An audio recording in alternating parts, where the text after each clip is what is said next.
Okay. As a preliminary matter, my name is Tina Burgos, member of the Needham Human Rights Committee, and I will be chairing this meeting. Permit me to confirm that all members and persons anticipated on the agenda are present and can hear me. When I call your name, please respond in the affirmative. Cynthia? Here. Amelia? Here. Bud? Here. Marlene? Here. This open meeting of the Needham Human Rights Committee is being conducted remotely, consistent with Governor Baker's executive order of March 12, 2020, due to the current state of emergency in the Commonwealth due to the outbreak of the COVID-19 virus. In order to mitigate the transmission of the virus, we have been advised and directed by the Commonwealth to suspend public gatherings, and as such, the governor's orders suspend the requirement of the open meeting law to have all meetings in a publicly accessible physical location. Further, all members of public bodies are allowed and encouraged to participate remotely. The order allows public bodies to meet entirely remotely so long as reasonable public access is afforded so that the public can follow along with the deliberations of the meeting. Ensuring public access does not ensure public participation unless such participation is required by law. This meeting is a webinar and will allow the public to comment. For this meeting, the Needham Human Rights Committee is convening by Zoom app as posted on the town's website, identifying how the public may join. Please note that this meeting is being recorded and that some attendees are participating by video conference. Please be aware that other folks may be able to see you, and take care not to screen share your computer. Anything that you broadcast may be captured by the recording. All supporting materials that have been provided to members of this body are available on the town's website unless otherwise noted. The public is encouraged to follow along using the posted agenda unless the chair notes otherwise. We are now turning to the first item on the agenda. Before we do so, permit me to cover some ground rules for effective and clear conduct for our business and to ensure accurate meeting minutes. I will introduce each speaker on the agenda. After they conclude their remarks, I'll go down the line of members, inviting each by name to provide any comment, questions, or motions. Please hold your name. Please hold until your name is called. Remember to mute your computer when you are not speaking. Remember to speak clearly in a way that helps generate accurate minutes. For any response, please wait until I yield the floor to you and state your name before speaking. For items with public comment, after members have spoken, I will afford public comment as follows. I will first ask members of the public who wish to speak to identify their names and addresses only. Once I have a list of all public commentators, I will call on each by name and afford 3 minutes for any comments. Finally, each vote taken in this meeting will be conducted by roll call vote. As you said, I don't think we have enough people to vote on anything anyway. Is Renaz on? Are there any public participants? Okay. We only have one in the attendees right now, which is Neil. Okay. So the reason why we called this meeting was because there was reaction to the Marvin Henry civil suit. So I don't have anything formally prepared. I don't remember actually who started the initial conversation about what, if anything, we could do as a committee to support the process, help the process. I don't know if anybody has any thoughts or questions on that. Marlene. I think I might have been the one who said to you, should we be doing something? And then we decided to have a meeting. I guess I'm kind of curious what NDI is doing, and maybe Cynthia or Amelia knows. I'm not sure what we should do, but maybe that would help give us some direction. And But my question is, what can we do as a committee of the town, as this, part of the town? Amelia? There was a meeting that was held not long after the lawsuit was publicized in the local news.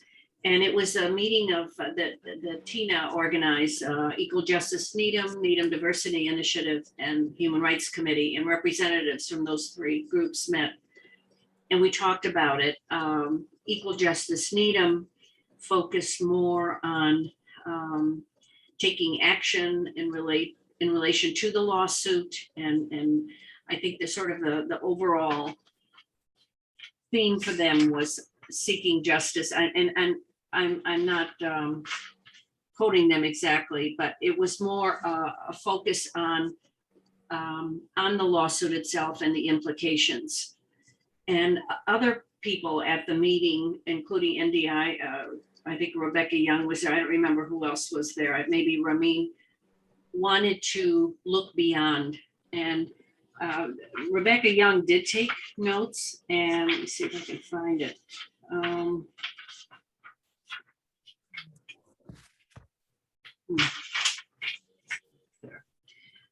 That we go beyond I think the Human Rights Committee and the Needham Diversity Initiative representatives felt strongly about going beyond what might be suggested in the lawsuit. Not that it wasn't important or that we should forget about it, but rather look ahead and what changes need to be made in the town, as well as how we might reach out to the general public and have discussions and further explore changes that need to be made in the town, in the community.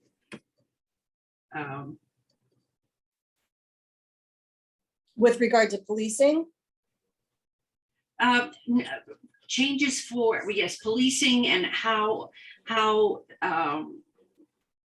we would respond to what did not work. What do we need to do to make things accountability, expert reviews or reviews by experts, overseen by perhaps the Human Rights Committee or the Select Board and other outside agencies. They explored many different ideas, but really didn't focus on one. But the thrust was, we need to go beyond rather than just focus and stay on the lawsuit and continue debating the issues related to the lawsuit. And by the way, what I haven't been following, has there been any closure on that at this point? The lawsuit is still in progress. think so. It hasn't been.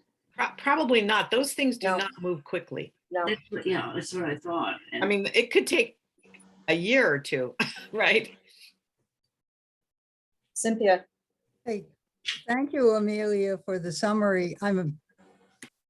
I missed the last meeting and I don't know whether it was that time or the time before. And I've read a lot about what EJN says, and I think that sounds like a good summary of their approach, and that people like Ramin and some others from NDI would generally have the broader approach, that we're trying to bring about a general change and support efforts in understanding things like police reform. What I wanted to bring up, and I think I responded this way when Marlene first brought it up, is try to understand what is the town's position at this time. I recall in our conversation with Chief Schlittler that he was responding to some of the criticisms that had been brought up, saying, well, when the investigation is finished or when they hear the other things, there will be a different perspective or different understanding. And that kind of stayed with me, that it seems like it's an important part of our role as the advisory to select board in town, when when part of the town is involved, to try to really be careful about knowing all the sides of what's going on before making a statement. Specifically, I was concerned about some of the things that I read about criticism of the investigation, starting with long ago, people who attended the Nuwari meetings and brought things up that I don't know what their sources were, that were very critical of the whole process. So I like what, Amelia, what you described from the approach from NDI, and I hope that Human Rights Committee would have a similar orientation. What has the town done? Isn't there a committee that is connecting to this, some of the ideas that were shared in relation to the changes that have to be made as a Right. result of. I do believe something is happening. I just haven't been, I haven't really been staying up to date to it with it. I think there was a meeting. Jen Howard can kind of, she sent me something and I'll forward it to you guys, just kind of a summary of what they've been talking about. But Chief Schlittler actually called me about a week and a half ago. And he wants to present at the September meeting, at our September meeting. Oh, Cynthia, it sort of speaking to your point, he wants to, I guess, present the side, the facts from, or the side from the police department, so that we have a better understanding of, as you said, all sides of, all different perspectives. So I think maybe we'll get more clarity about that when he speaks, when he attends in September, if he can make this. He wants, he may not be able to make the September meeting, but he definitely wants to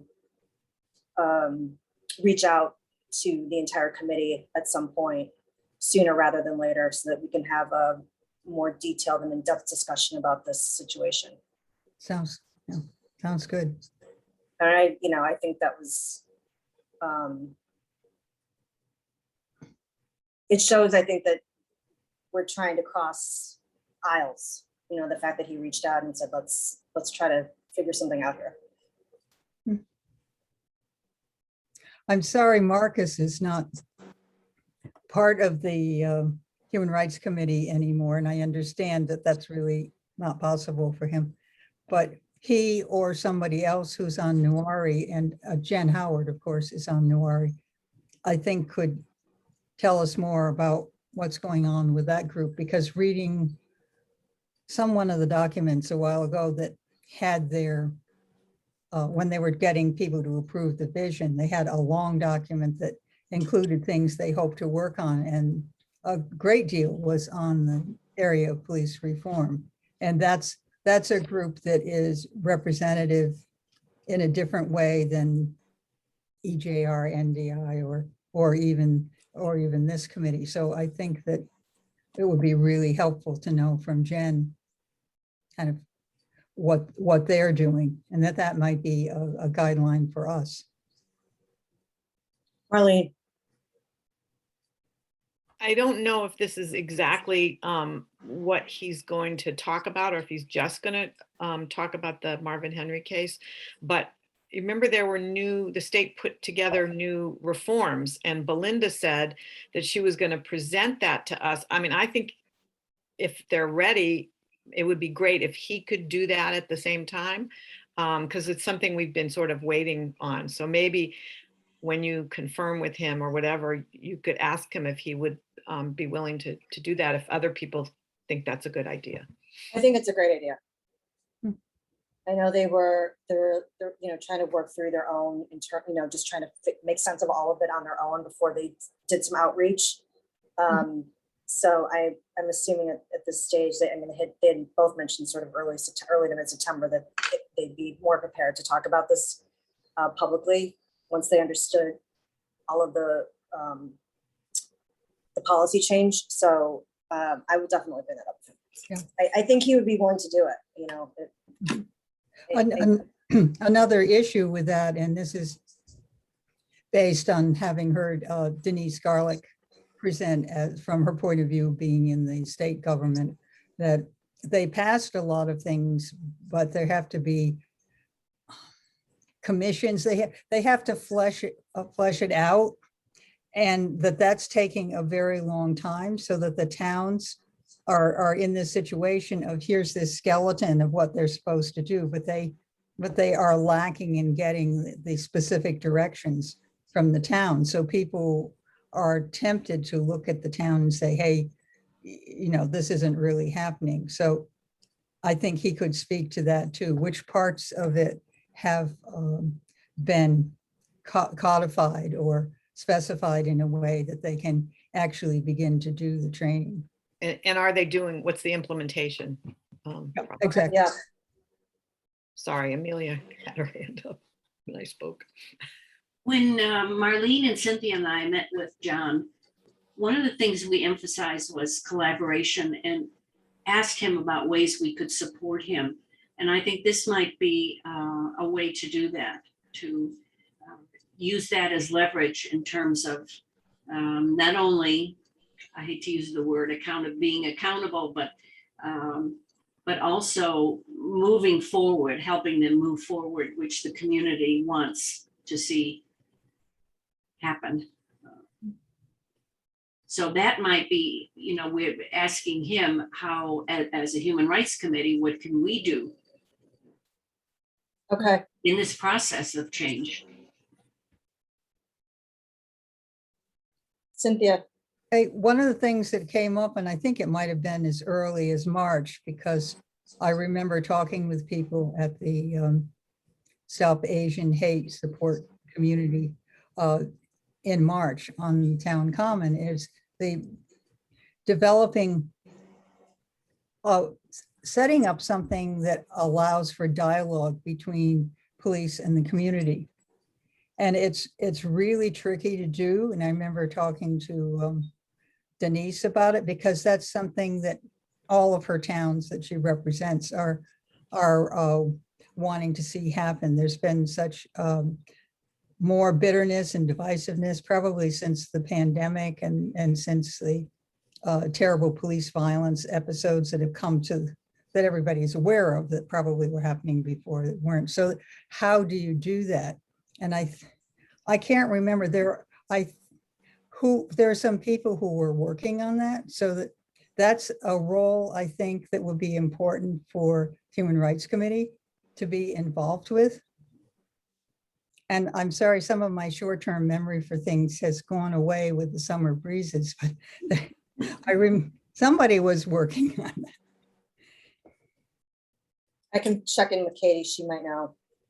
And John Schlittler was aware of it and is very keen on it. And then he talked about Police Academy, which is something that trains people or lets people, teaches people what policing is and what's going on.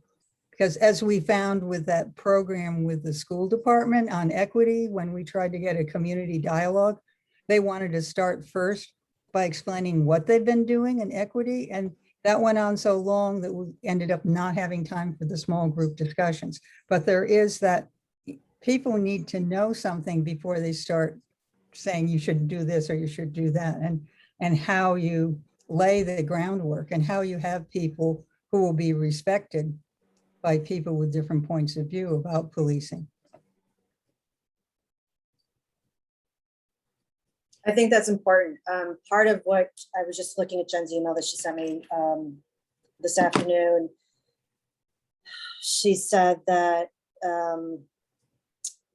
there are a few folks, that residents, that want to develop a discussion, a community discussion about reimagining public safety. But there is concern from this group that it's something that the town or the HRC or NWARD wouldn't be able to support. And I'm assuming it's because it's might be too either political or too slightly divisive. So I'll talk to Jen about that, but I do think that those conversations are going to be tricky to have, but they're important, right? Marlene? A lot of communities are having these conversations, Yeah. and they are changing their approach. They're changing the name from the police department to community safety. They're hiring lots of mental health people who are doing first line work rather than police to do that kind of work. And I would be very interested to know where Needham is in this process. I'm hoping that Needham is working on this because that's the wave of the future and makes so much sense. The police are not trained to deal with all these mental health issues. And I remember when I always blank on John, who used to be on the Human Rights Committee. Our police liaison after John. Yes, we know who you mean. I'm sorry, I can't remember his name, but before Belinda. And he would always talk to us about the mental health issues and how they had to go in because there was a kid who was out of control or, different things like that. And I don't think that they're trained. That's not exactly what they should have to be doing. I mean, they may have had some training. So I would love to have, to know, and I don't know where we go, who we ask, who's talking about this, whose agenda is it on? And who's examining where we go in this area, the town. I mean, Boston just launched that pilot program, right? A few weeks ago. They're sending out, Yeah. and depending on the incident, they're, instead of sending police, they're sending out a combination of EMTs and mental health professionals. Yeah, lots of places are doing. Lots of places, not just the big, Boston is the big city, Yeah. we're the smaller town, but I think small towns are doing it too. I think Bud had his hand up. Bud, you're on mute. What prevents us from reaching out to Marcus and see what some of his thoughts are? He's not part of the committee anymore, but he is a select person, or whatever we're calling them these days. I think he would be a good source to kind of see what the town might be thinking or what's being discussed. Okay, that's a good idea. Cynthia? I certainly agree with Bud. I'd mentioned Denise Garlick before. She's got she knows what's going on in the state with the implementations, and might have been February. I can't remember when it was. She did a presentation for the Clergy Association about where things were at with the police reform. I furiously took notes, and that was the whole area of mental health people and the experiment. That was, and I can't even remember the towns, but she's very interested in seeing this kind of dialogue happen, and is being at the state level, she knows what's going on with a lot of the towns. So I think she's very willing to be helpful if we ever want to reach out to her. Okay, yeah, I think Jen had mentioned that a while ago when we were talking about just figuring out programming around police reform and community discussion, that she was going to reach out to Denise. So I think that's definitely a piece of it that we should follow up on.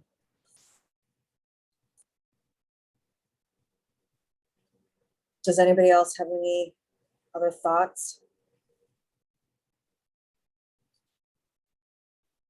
I'm glad to hear about John coming to the meeting, taking the initiative to do that. Yeah, I am too. So I'll try to connect to him, and we thought we were successful. We thought there was a little bit of bonding. yeah. So I'll confirm with him. If not September, then definitely October. I mean, as I said, he reached out and he was the one that suggested, let me sit in on the next meeting. So, and then I can sort of flow with him some of the ideas or, talking points. I can reach out to, I'm Do sorry. we change the date for September? We have the 16th now. The 16th is Yom Kippur. And so I thought it was, what was the original date? that's the original date was the 16th that Katie. That's the third Thursday? That's the third Thursday. So Oh, she obviously didn't look at the calendar. Okay, so she can't do it on the 23rd. Do you guys have a preference? Well, we could do The We could- 9th or the 30th? the 9th. I can do the 9th. I can do the 3rd. I can do both the 9th and the 30th. You do the 9th. 30th. I guess you'd need to survey the, Okay, so it's either gonna be the 9th or the 30th. and do we have new people? We have new people in the shoot, I guess, in the process. No. Well- Mary Ann is not gonna start the interviews until mid-September. Oh, So we my won't have anybody we definitely won't have anybody for the first, for September. How many We go for openings September. do we have? 2 students and 2 Well, non-student. the students are really not, they are not part of the 12. Did you know that? I thought they Yeah. were. No, they were, if you look in the bylaws or the charge, they're more, I know that we had them voting, but I think they're more liaisons. They're like ad hoc, I think. Yeah, they're like Belinda is. So Uh, we had thought that 12, Regular including ones. Jared and Sophia. That was 12. Yeah, but So if we eliminate the students, then we need 4. Yeah, I Wow. thought that we looked into it and that they were actual members. That's what I remember. So we well, I remember. think they were, I think that the select board voted them in, so then they could be, I guess if they, I mean, I don't know that we need 2 students. I think we need diversity of community members. That's my opinion. But that's too bad that they won't even be interviewed till the middle of September. And then they have to be brought to the select board meeting to be approved. They could start attending, but they wouldn't be official members They couldn't until vote. that We couldn't- happened. Yike. So if we only have 8, is that all we have now? Official? Yes, so as I said, the 12 this past year included Sophia and Jared. And So if so, we're working off of that model, then we are looking for 2 students and 2 non-students. If we're Well, not we're working off of that model, we're looking for 4 non-students. well, we're looking for 4, whatever, but so for us to be able to vote, is it a majority or quorum of the existing members so that we could vote in September, or is it based on the 12? I don't know, I have to find that out. Can you find that out? Because that would be really helpful, because otherwise, Well, we have 5 of us right now. If it's based on 8, we have a quorum. right, but we don't know if that's it or not. Yeah, it might be based on 12.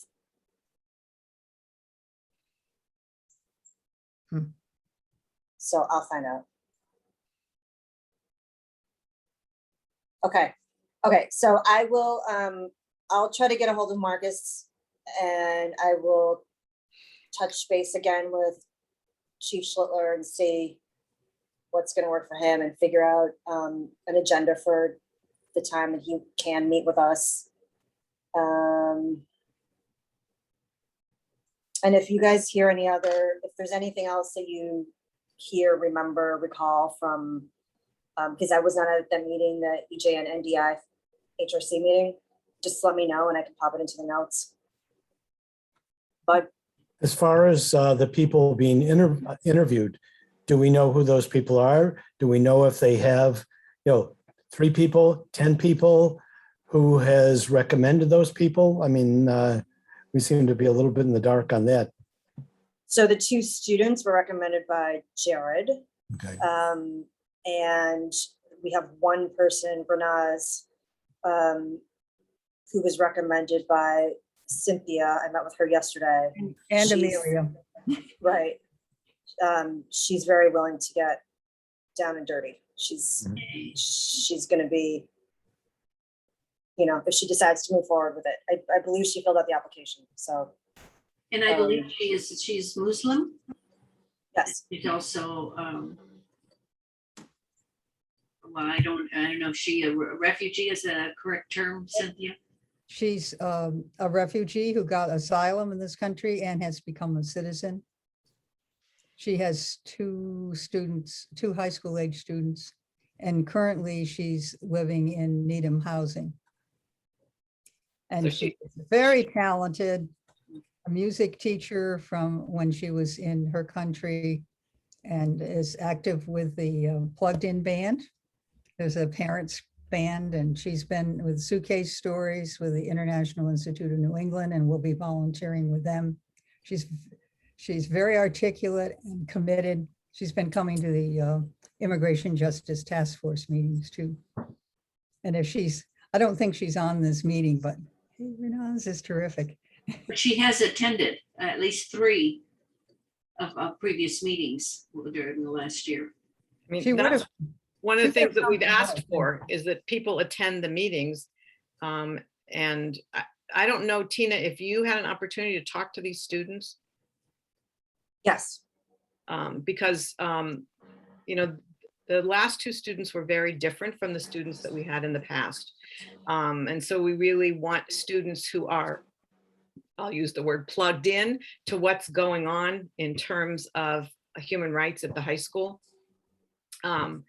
So I don't know if these students are plugged into that. Well, I made it clear to them that there had to be a time commitment. It couldn't just be an hour and a half a month.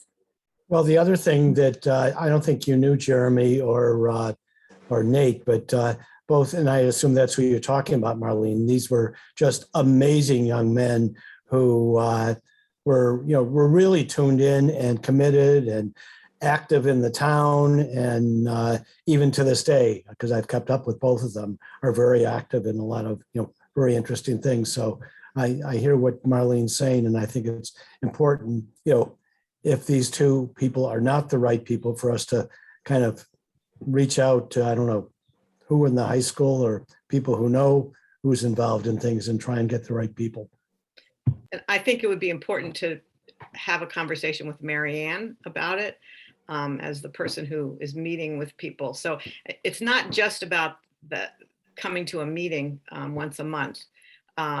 It's really about their involvement at the school, how they can bring the school to us, and how they can bring us to the school, and how they see that. And I mean, I don't know if you talked to them about that or not. I discussed with them that I did tell them that it was not just meeting once a month, that we would be heavily involved with projects and making sure that, we had assistance getting our programming put in place, trying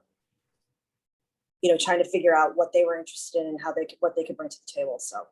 And do they represent any diversity? I don't know. It's all just been via email, so I haven't actually met either one of them. Oh, okay. They've attended a couple of our meetings, but I have not met them in person. Do you know if they've been involved in groups? That was one of the things that I guess Marlene was asking. I don't know. I don't know specifically what their backgrounds are. Renaz also did mention her daughter, and Carrie Hurwitz mentioned her daughter as well, Reese. Are those two of the kids? No, Emerson and I don't remember Emerson. I don't know their last names. Emerson and Finley are the two students that reached out to me through Jared. And do you know what year they are? I believe going to be maybe sophomore and junior. It's good to have them around for a while. But I've got a thought. How about reaching out to the various houses of worship in town who may have people who are involved in racial justice, people involved in various things. Some of the youth people in the houses of worship may have some recommendations as to some people. Marlene, could you do that to Beth Shalom and Cynthia? Well, I'm pretty much here from Beth Shalom. We don't think we need another Beth Shalom person. Okay. I think it'd be a bit awkward where there's two people who are in the process. I think we need to know more about them before we start going looking for other people, that it could be a little bit awkward to encourage somebody else when there are two who are in process. One of the things that I remember that we used to have, both in Cambridge and in Arlington on our commissions, we had people in the wings who wanted, if there would become an opening, that then we wouldn't have to go through what we're going through right now.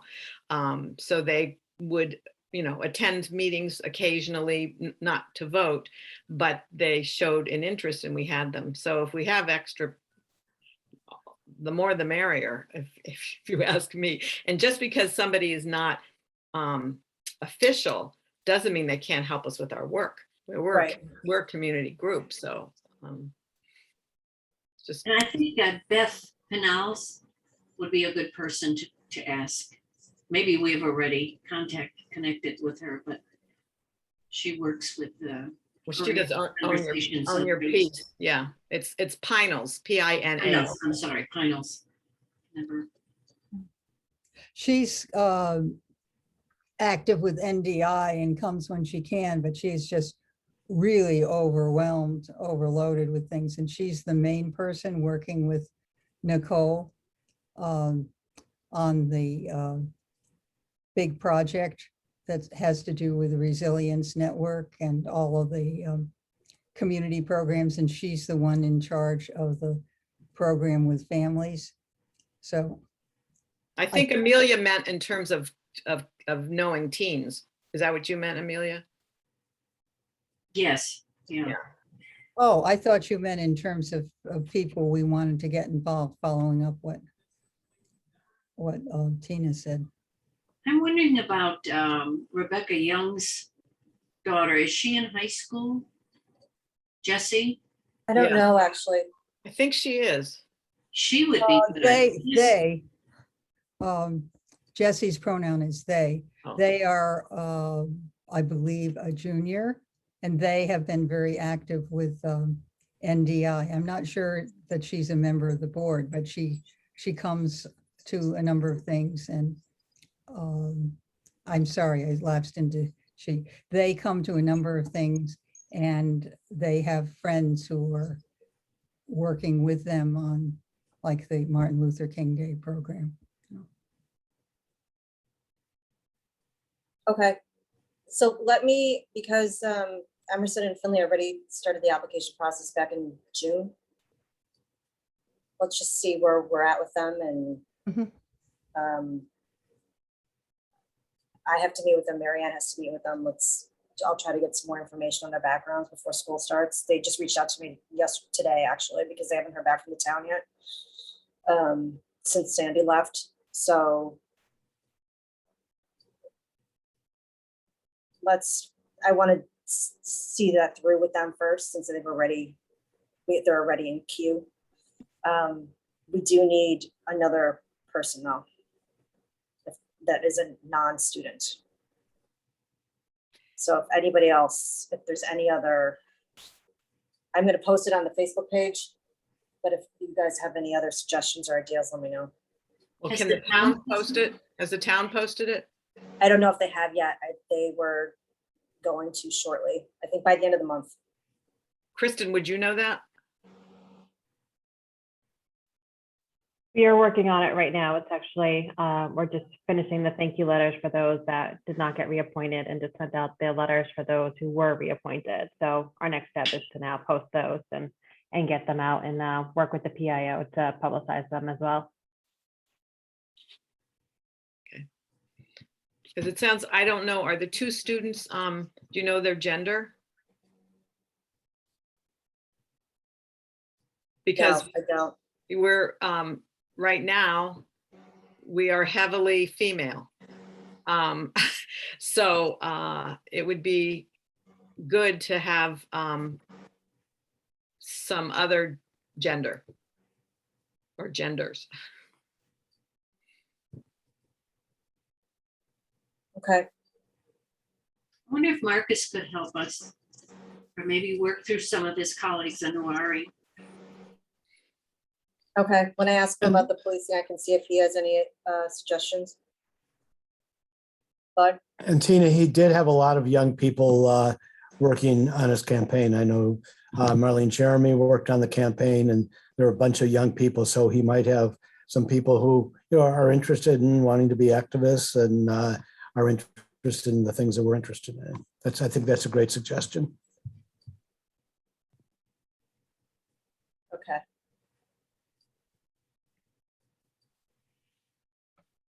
Anything else? Okay, if anybody else can think of anybody, just connect them with me, and I'm happy to sort of discuss further and get them through the process. When Marianne interviews. She wants me to sit with her on the interview, so it won't just be her.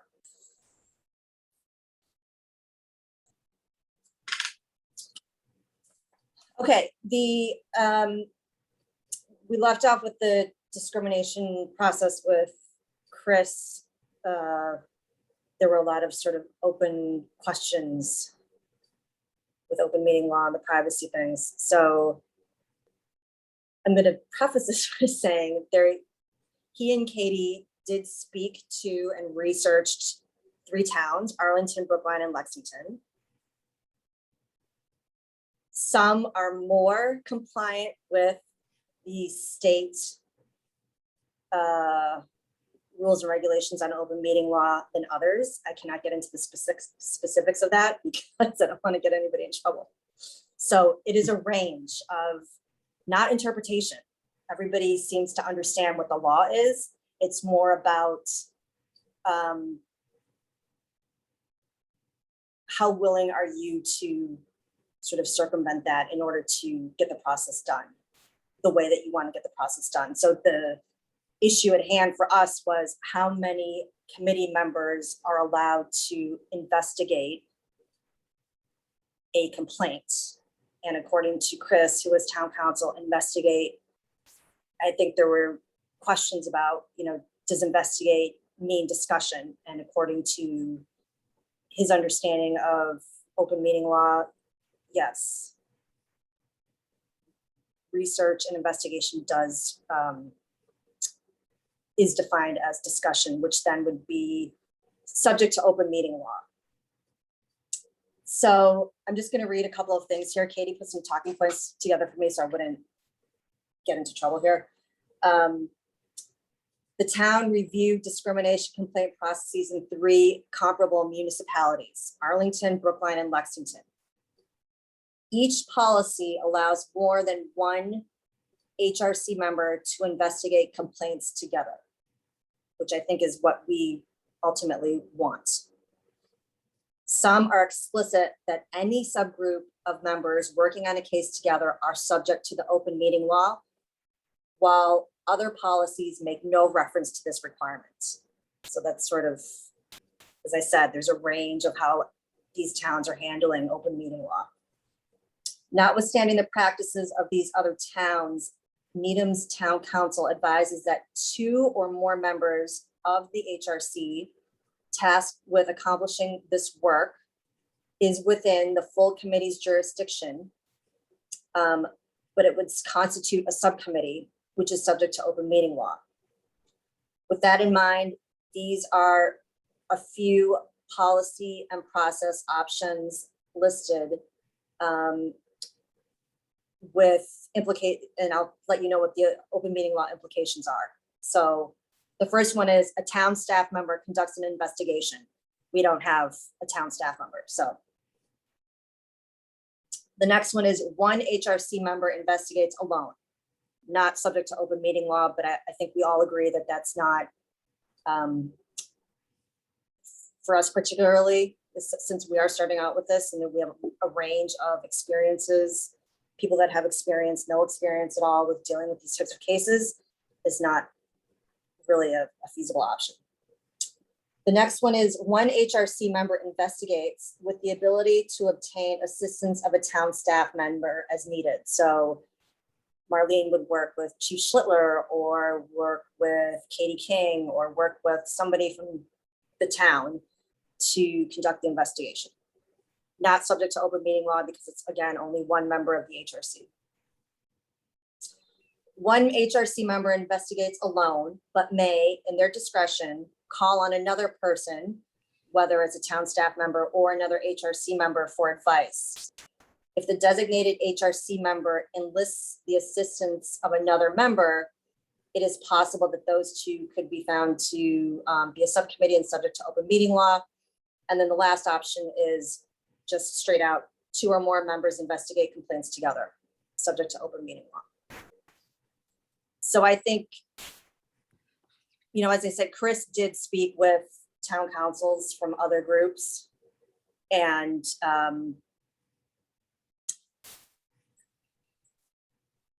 it's basically the, what risk is, he's willing to sort of work with us with the understanding that there may be open meeting law implications. So obviously he's not willing to work with us the way we want to work. As Well, other towns do. He's very, as Needham is, quite conservative in his interpretation. And Well, it's that's, not the interpretation. They all interpreted it the same way. It's not interpretation. It's a matter of sort of, what are you willing to get away with, right? What risk are you willing to take in order to get the job done? So everybody understands what the situation is. It's just a matter of what, various towns have different sort of implementation. I risk guess levels. it's implementation. And who's taking the risk? I mean, what is the risk? It's open meeting law, right? So it would be subject to public discussion.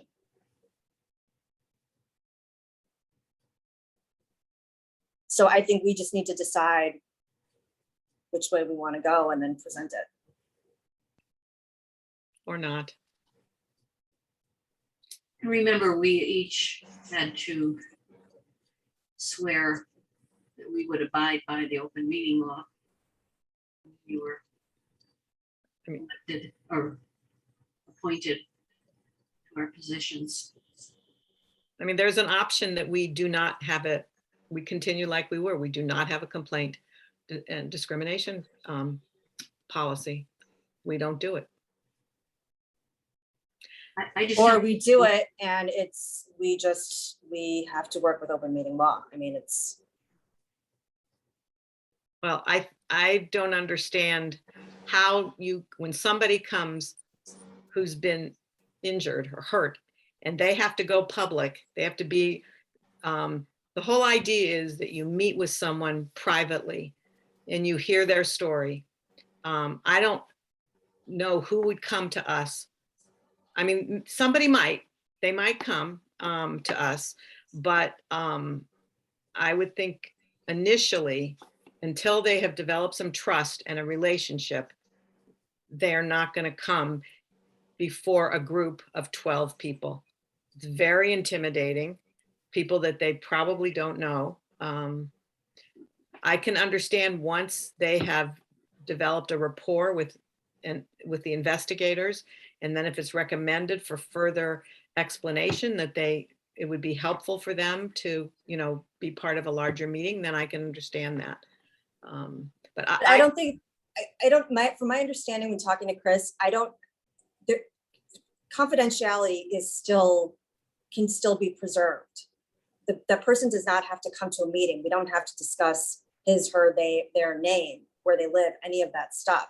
It's just that if you and I decide that there's a case, we want to move forward with it, and you and I, Marlene, are working on the case, it's something that we would potentially have to have an open meeting about. But there are definitely confidentiality ways to protect that person's well, how do you confidentiality. How do you do the investigation?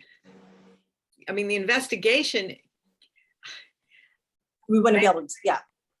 I mean, it doesn't sound like they're even letting you do an investigation. Yes, I could understand starting the investigation. 2 people meet with the person who files the complaint, and then if they want to decide if we're going to move forward with it, then you could do it under an open meeting law. But the initial investigation, when someone files a complaint, that can't be open meeting law. I mean, that can't be, in my opinion. I would not participate in something like that.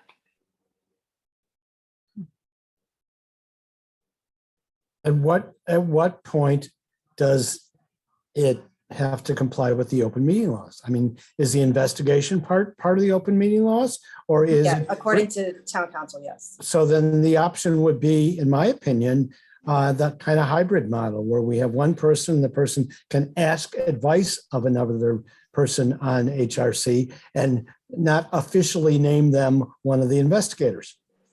I think that's a compromise, and that's a way of kind of getting around what they're trying to make us do.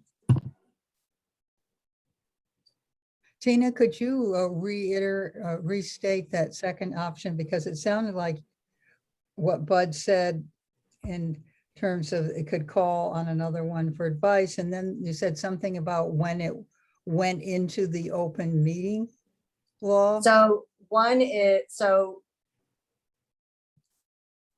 one member investigates alone, but may, in their discretion, call on another person. And that could be a town staff, that could be the police department, that could be an HRC member.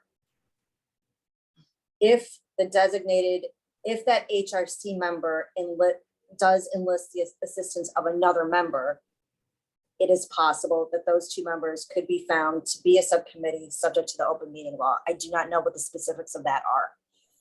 And what does possible mean? I mean, I don't- yeah. Yeah, so that may be the place, as Bud says, to look to. Right, that is correct. I feel like that's probably the best option. So right after our last meeting about the complaint process, I put Chris in touch with Drake, who presented to us from Arlington. Drake just responded yesterday. He'd been on vacation. So I think that our meeting with Chris was early in August. Yeah. And so, but it sounds, I don't know who Chris talked to in Arlington, but he didn't talk. He might have talked He to talked to town town council. He didn't talk to someone on the Human Rights Commission. So Yeah, Drake, he basically talked to the equivalent of himself in Arlington. Because it seems like they've been doing that for years. yes, And if it were in violation of something, I mean, Arlington has lots of with it people. Somebody would have, jumped up and down and complained. So, yeah, they just have a lot more autonomy. They are not advisory to the select board. It's different. They are there to protect the human rights of all who live, work, and travel through Arlington. So it's different. So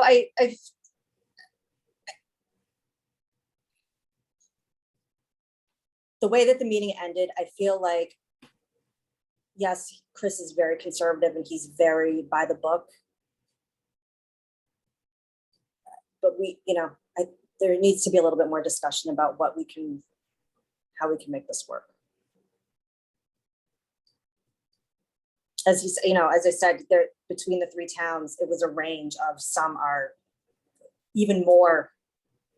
One town is even more strict than Needham. And then on the other side, it's sort of like, yeah, we understand open meeting law, we understand the implications. It's more important for this process to take place than for us to, potentially get in trouble with open meeting law. We need to figure out if that's something that we want to pursue and then come up with a decent way to present that to the select board. Because even if we all decide on a process, and even if Chris says, okay, I can get on board with this, he's willing to work with us. It still doesn't mean it's going to pass the board. But I also don't, we've kind of come this far, and I think we should try to see what we can do.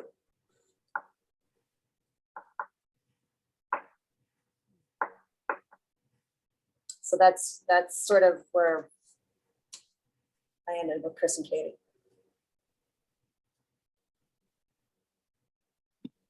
So not quite sure what next steps are. I think we should probably discuss with the rest of the group. I mean, again, if we have to vote on anything, we may not even have the numbers anyway, to see how, sort of take the temperature of how people are feeling about this, given this information. If ultimately the group decides we don't want to go through with it because it's just seems to be too difficult or complicated, okay. If we want to push through and try to figure out a way to make it work, that's fine too. But I think we sort of need the rest of the members to bounce ideas off of and figure out where we go from here. Cynthia? I wonder if it's worth looking more into also that first option about working with a town staff member. I know there isn't a town staff member dedicated to our committee, but whether most of the complaints would come in an area where there would be somebody, and I don't know, for instance, is somebody from the housing authority considered to be town staff? Is somebody from the senior center? It might be that a combination of 1 and 2 would be a way to get that second person. Bud? I think part of the discussion tonight has been those that are experienced in doing this. Hopefully, by doing it with another person from the committee, would be helping and training that person so that the next time something comes up, that person along with someone else could get involved in it. I don't think we want to put the burden on the most experienced person to do all these interviews.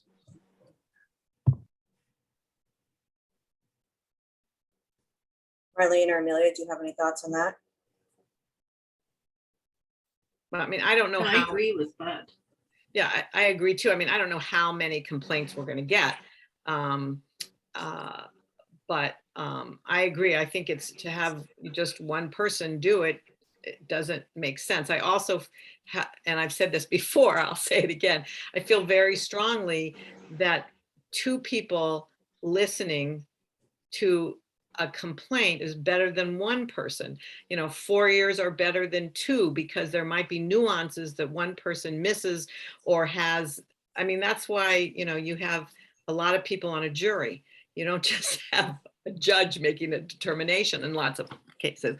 But I do agree that it's important for other people to be trained who haven't had experience. And even if someone is experienced, it doesn't mean that, new things will come up. I mean, I can tell you that in the one of the cases that I worked on in Needham, I did contact the people at the senior center because that was a senior center issue.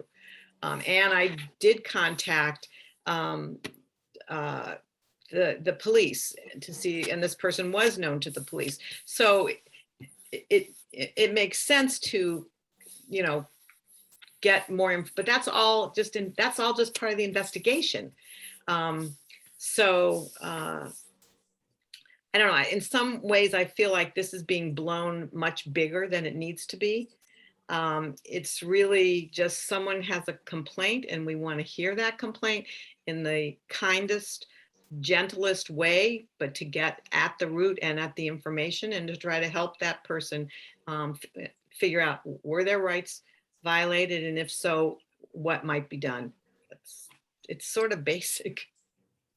And sometimes people just want to have an ear, want someone to listen to them and not take any action. That's right.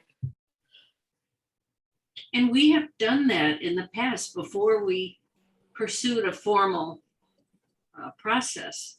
I mean, all these years we have been on the committee, the people present at the meeting with the person who came with a grievance did a wonderful job of asking questions or maybe picking up points that others didn't. It was a collaborative process. And I think it worked quite well. Well, so if someone comes then to one of our meetings, then it is open meeting and it doesn't, it's not violating anything. Yeah, that would be fine. But so, I mean, there's another way to look at it, that someone submits a complaint and then we invite them to come and discuss it at a meeting.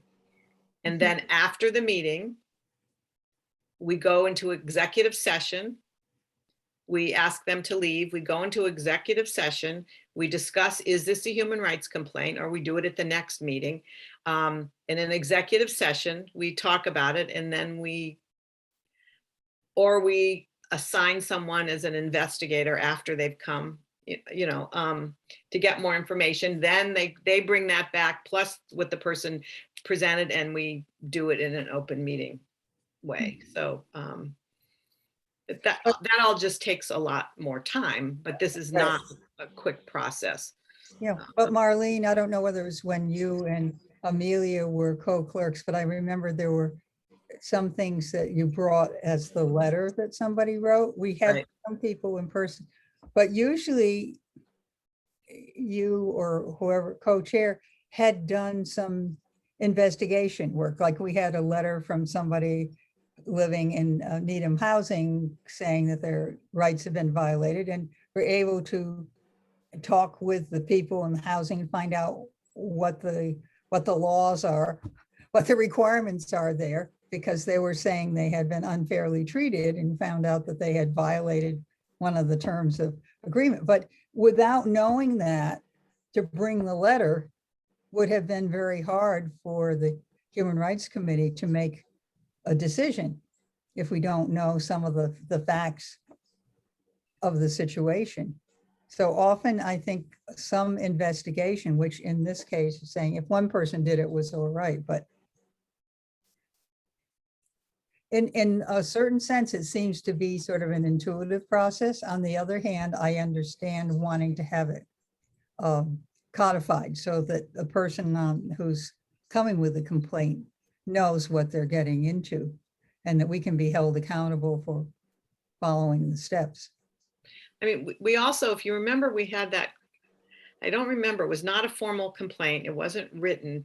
And Ollie and I dealt with it. This is going way back. It was around a celebration, a Purim celebration, actually at the Chabad house where they use blackface. Do you all remember that? Yeah, it was actually the newspaper that asked us whether we were going to respond to it. Oh, was it? So Ollie and I went to, And you did a beautiful job. Yeah. we went and met with, at the Chabad house with the rabbi and explained it to him, but it was two of us. I would not have wanted to go alone. And that was not something that would have been appropriate for open meeting. And I don't think Ollie would have wanted to go alone. But we did some research there. We talked with other rabbis who had been approached by the paper too, and they wanted them to, they were trying to make a situation, and we essentially, through your work with Ollie, were able to approach it as an educational thing that people hadn't been aware right of what was going on, and then highlighted it in terms of Halloween and what it means to take on different identities or costumes and how it could be offensive and so forth. Right. It was a beautiful case. Yeah, it did work out really nicely. So I don't know if that was helpful. Probably not to bring that up tonight. Sorry. Well, no, I mean, it's good to, I think it's, to figure out how we can make this work given past situations. I mean, I know it's frustrating. And I personally don't want to give up on this, but we just have to figure out a way to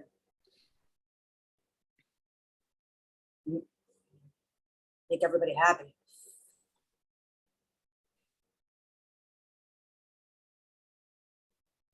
Would it work to do it as like a pilot project to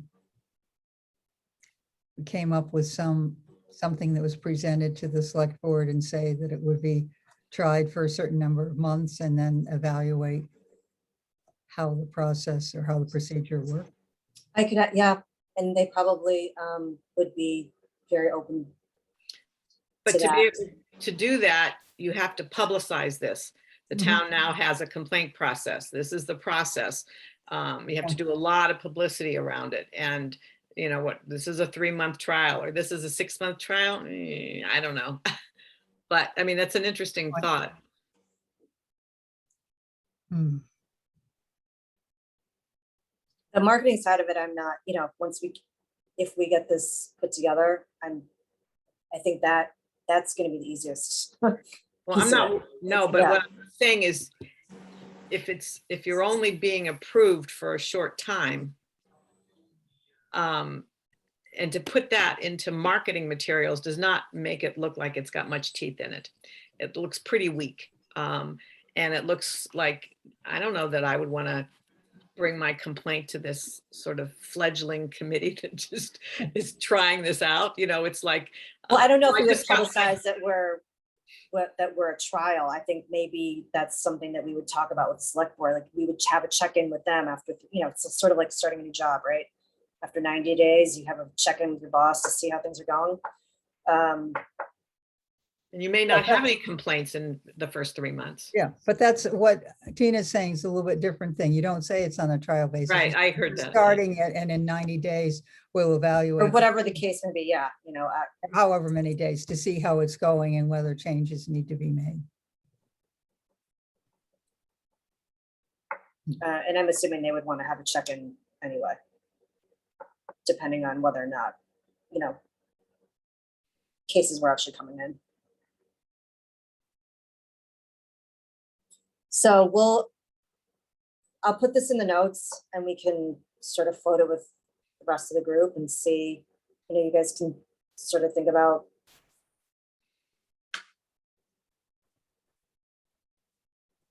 how we want to move forward, if we want to move forward. And then discuss it with everybody else. I mean, it's not great news. It's not terrible news, but it's just, it is what it is. And so we just have to decide what our tolerance is for working within, you know, what option do we want to deal with or pursue if we want to pursue it? And then how do we present that? Okay. Okay.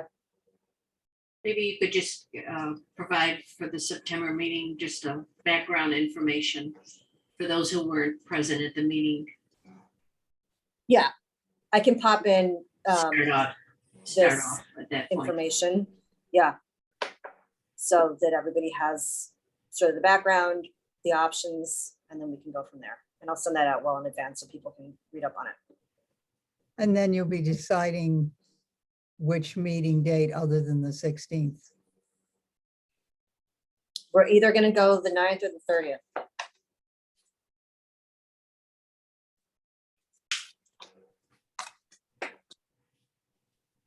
So Did we get all the dates for the year? I haven't seen anything. Okay. I'll ask Katie about that.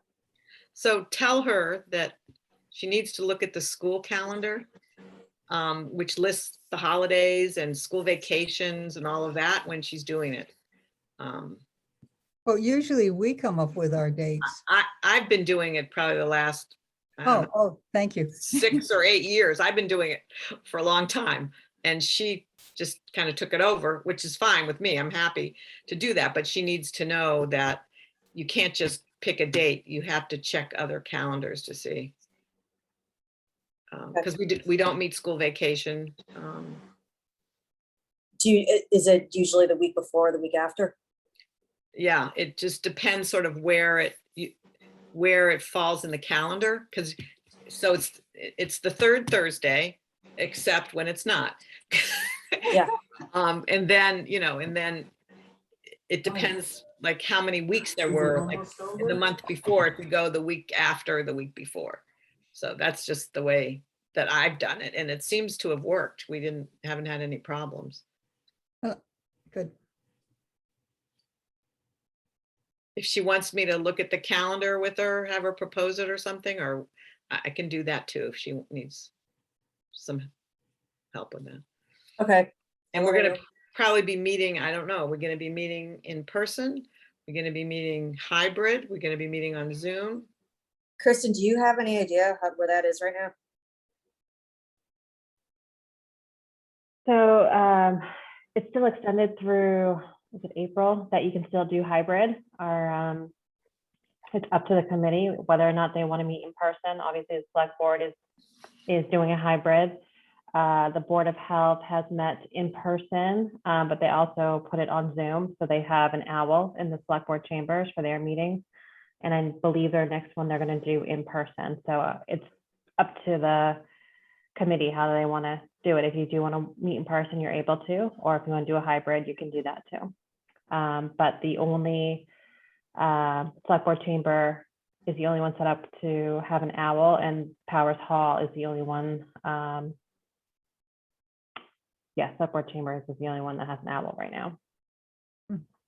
Bud?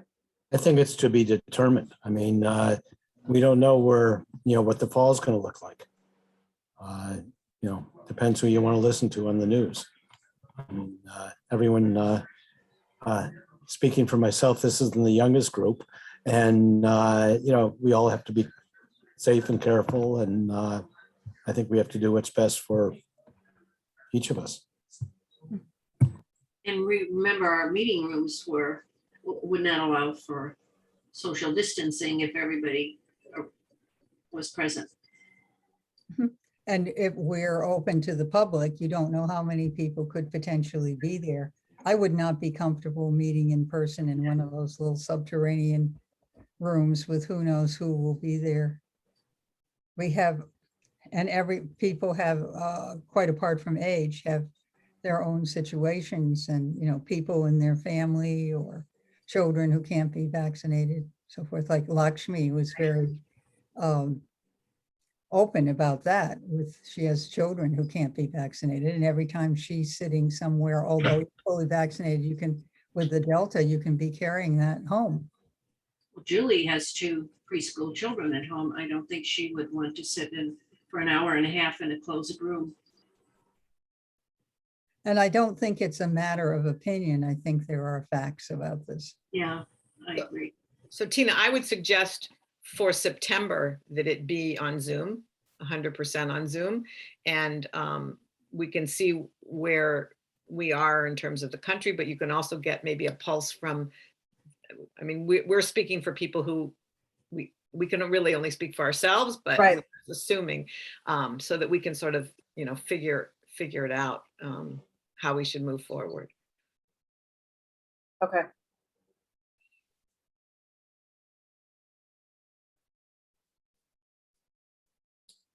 Okey dokes. Anything else? Thank you to Tina in this very busy time of her life of keeping on top of everything. You're Listen, I told remarkable. Renaz if she joins, she's going to be the co-chair. I said to her, look, girl, this is what I'm looking for right now. I need a co-chair. So if you're on board with that, she's like, well, what does that mean? Like, okay, I'll tell you what that means. Let me tell you what that means. So I'm hoping that we'll move forward with, I'm helping her with some business stuff. So hopefully she will agree to Wow. everything. Well, that's really getting into the thick of it. It was, I was not timid at all. What do you need? And I said, this is exactly what I need. So She's a very strong person. She'll say what she thinks and she will follow through. And she's thrilled. She's thrilled so far, at least email to me today. She's still working for the insurance company, right? She wants to go and, well, any rate, that's other things happening, good things in her life. Good. can I have a motion to adjourn? Second. Okay, so Amelia? Yes. Yes. Marlene? Yes. Bud? Yes. Cynthia? Yes. Okay, I'm a yes. I'll work all this out, notes, follow up, and I will see you guys either on the 9th or the 30th. Sounds good. Thank Thank you. you, guys. Enjoy the rest of summer. You Thank too. you, Kristen. Bye. Bye. You're welcome.